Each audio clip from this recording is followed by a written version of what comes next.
లేచింది నిద్ర లేచింది మహిళా లోకం, దతరిల్లింది పురుష ప్రపంచం, లేచింది మహిళా లోకం. ఏమండి, అలా లాడ్లో నుంచోకపోతే నాకు కాస్త హెల్ప్ చేయొచ్చుగా. నాకు పనులు చెప్పొద్దని నీకు 100 సార్లు చెప్పాను. ఒక్కదాన్ని ఎన్నని చేయను. వంటింట్లో కాస్త సాయం చేస్తే ఏం పోయిందట. నేనేమైనా వంటింటి కుందేలు అనుకున్నావా? మనం సింహం సింగిల్ పనే చేస్తుంది, ఆఫీస్ పని తప్ప ఇంకేం చేయను.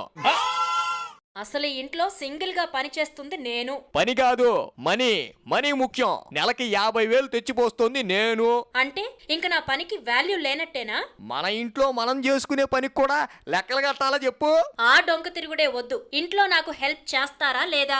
అదో పని, దానికి నేను సాయం చేయాలా? ఇంకా నయ్యం. వంట చేయాలి, పిల్లాన్ని చూసుకోవాలి, నా వల్ల కాదండి. అయితే మానే. నువ్వు అవన్నీ చేయకపోతే మేము బతకలేమా ఏంటి?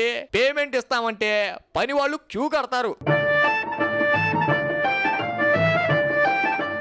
చూడమ్మా, అంట్లు తోమాలి. అలాగే, నెలకి 2,000. తోమిన గిన్నెలు నీళ్లతో కడగాలా అక్కర్లేదా? అదేంటి, అంట్లు తోమాక మరి గిన్నెలు కడగరా? సరే, అదైతే 3,000. ఇంకా బట్టలు ఉతకాలి. వాషింగ్ మెషిన్ ఉందా? ఉంటే 3,000, లేకపోతే 5,000. ఇల్లు తొడవాలి. 1,000 రూపాయలు. బాత్రూమ్ క్లీన్ చేయాలి. 2,000. రూములు సర్దాలి. 2,000. పిల్లల్ని రోజు స్కూల్ కి రెడీ చేయాలి. 2,000. వంట చెయ్యాలి. 5,000.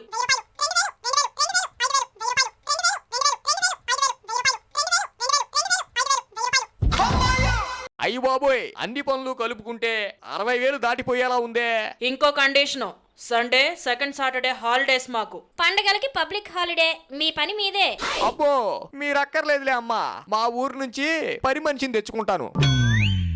హలో రావులమ్మా, ఎలా ఉన్నావు? ఇక్కడ హైదరాబాద్ లో మన ఇంట్లో పనుంది, పిల్లోడిని చూసుకోవాలి. ఏంటి, ఫ్యామిలీ ప్యాకేజా? ముగ్గురు వస్తారా? ఎందుకు? తలో 20,000? అబ్బా, ఎంత సింపుల్ గా చెప్పావు. ఎందుకట అంత అమౌంట్? ఏంటి, టర్మ్స్ నచ్చితే మిస్డ్ కాలివ్వాలా? వద్దులే, నీ దెబ్బకి నా ఫోన్ లో ఛార్జ్ అయిపోయింది గాని పెట్టేయ్. ఏంటండి, పని వాళ్ళని మాట్లాడుకున్నారా? అబ్బే, పని వాళ్ళెందుకు, అయినా మన పని మనం చేసుకోవడంలో తప్పే ఉంది చెప్పు. మరి సింహం సింగిల్ అన్నారు. సింహానికి ఫ్యామిలీ ఉంటుంది.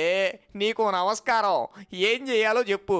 అయితే వంటింట్లోకి పదండి. మీరు రైస్ పెట్టండి, నేను కర్రీ చేస్తాను. లేచింది నిద్ర లేచింది మహిళా లోకం,